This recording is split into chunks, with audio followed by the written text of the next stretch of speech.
Дорогие друзья, понятно, что как бы ни развивались события, рано или поздно российская власть проведет свое голосование по поправкам в Конституцию. Дурь, конечно, полная.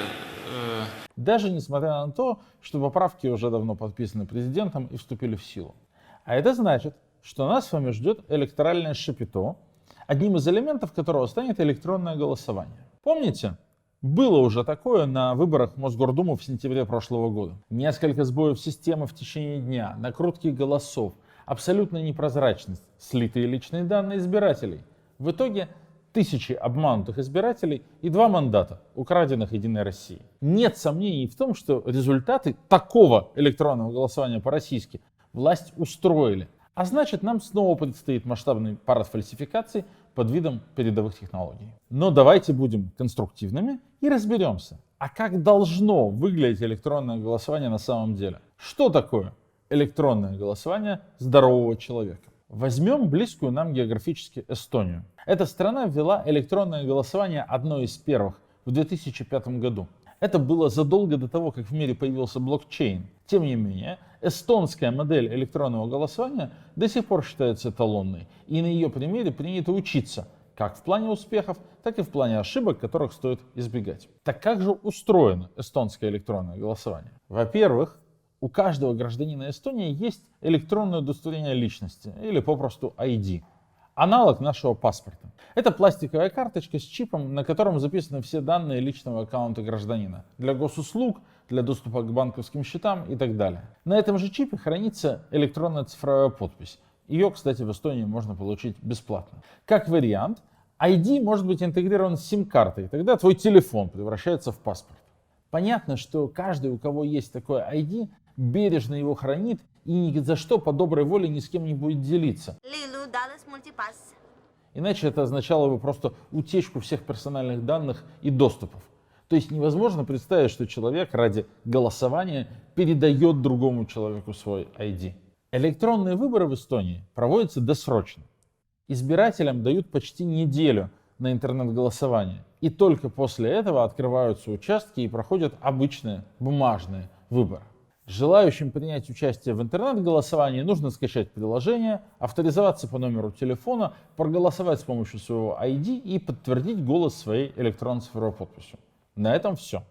Сама процедура электронного голосования при этом абсолютно прозрачна, настолько, насколько это возможно. Эстонцы регулярно проводят независимый аудит системы электронного голосования с привлечением международных экспертов и выкладывают на GitHub ее исходный код.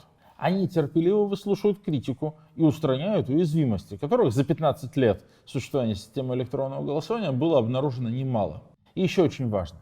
Каждый избиратель может проверить свой голос и то, что его правильно учли. Но это все в Эстонии. Стране, хотя и близкой к нам, но ушедшей далеко вперед в технологиях.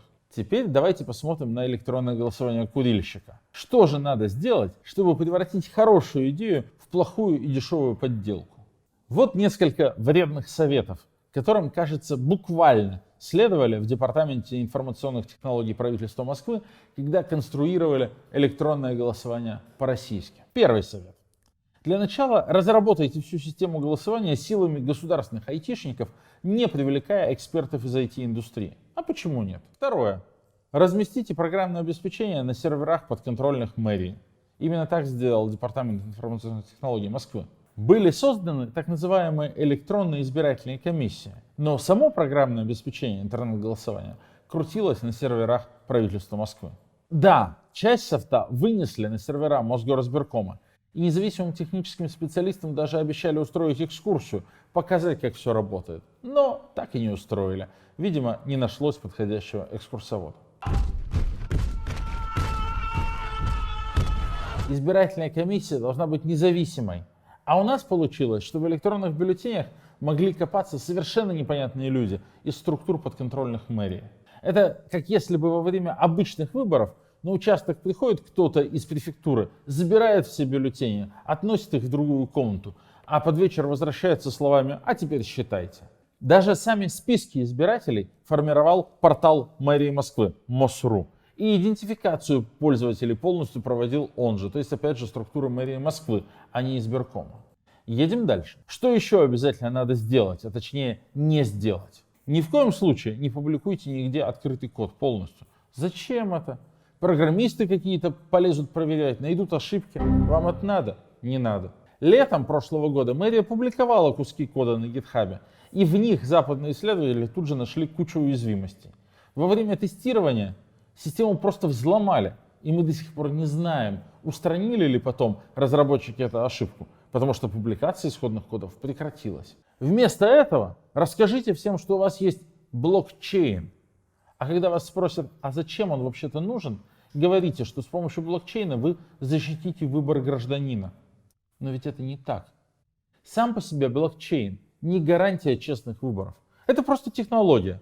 Она обеспечивает, да, зашифрованное хранение данных. Это применение блокчейна означает, что бюллетени в урне перемешаны, и мы не знаем, где чей. Но это же совершенно не мешает делать с голосами что угодно на любом другом этапе процедуры. Когда в день выборов в сентябре прошлого года произошел сбой, сразу же, вот удивительно, выяснилось, кто именно не смог проголосовать. То есть списки были и доступ к бюллетеням у мэрии был. После выборов мэрия опубликовала зашифрованные данные, ну и в них удалось без проблем увидеть, как распределились голоса избирателей. Тайное голосование? Не слышали. Нет. И еще один вредный совет. Не давайте избирателям отозвать голос. Ни в коем случае. Добровольно они проголосовали или нет, да какая разница? Главное же, чтобы результат был правильный. В эстонской системе именно возможность отзыва голоса служит гарантией добровольности волеизъявления. Например, начальник заставляет вас проголосовать как надо, сажает перед компьютером и говорит «голосуй». А вы можете потом, придя домой, изменить выбор, и засчитается только последний вариант. Эта идея полностью решает проблему давления на избирателя. Но в российской системе такой возможности нет. Дать избирателю возможность передумать – страшный кошмар для московских властей и для избиркома Эллы Памфиловой. А вдруг он и правда передумает? Don't surprise me. Ну и последний, и самый главный вредный совет. Не допускайте наблюдателей ни на каком этапе. Не надо давать им смотреть код, не надо давать проверять сервера, не надо привлекать нормальных специалистов к тестированию. Просто делайте все внутри своего же IT-департамента, и никто извне ничего не сможет увидеть. А сверху это все будет прикрыто блокчейном, как модной технологией. Представители общества защиты интернета, которые были в независимой технической группе при Мосгоризбиркоме, предлагали подробный и хороший тест системы, чтобы выявить все недостатки. Но идеологи электронного голосования по-московски отказались. И до последнего бодро уверяли всех вокруг, что система работает, ошибки исправляются и все будет нормально. Все будет хорошо, все будет у вас хорошо. Что мы имеем в сухом остатке? Требования избирательного законодательства не были выполнены. Процедура голосования должна быть с одной стороны тайной, а с другой стороны прозрачной для наблюдателей. Но, кажется, московская мэрия сделала ровно наоборот. При этом почему-то эксперимент с электронным голосованием прошлого года признали удачным, а некоторые чиновники, возможно, даже получили за это свои заслуженные премии и награды. Я за свободу слова, честные выборы, равные права для женщин. Самому смешно. Впрочем, главная проблема даже не в этом. Она в том, что электронное голосование работает только при условии доверия к власти и к институтам избирательной системы в Эстонии. А у нас в стране этого доверия нет. Нам не нужно электронное голосование просто, чтобы оно было, как модный прибабах. Электронное голосование можно проводить только тогда, когда люди доверяют системе выборов. Тогда можно думать об упрощении и технологизации процедуры. А иначе получается просто черный ящик. Он дает на выходе какие-то цифры, но почему этим цифрам можно доверять, непонятно. Подписывайтесь на наш канал и ставьте лайки этому видео, чтобы его посмотрело больше людей. И рассказывайте всем, кто агитирует за электронное голосование, как оно сейчас устроено в России на самом деле.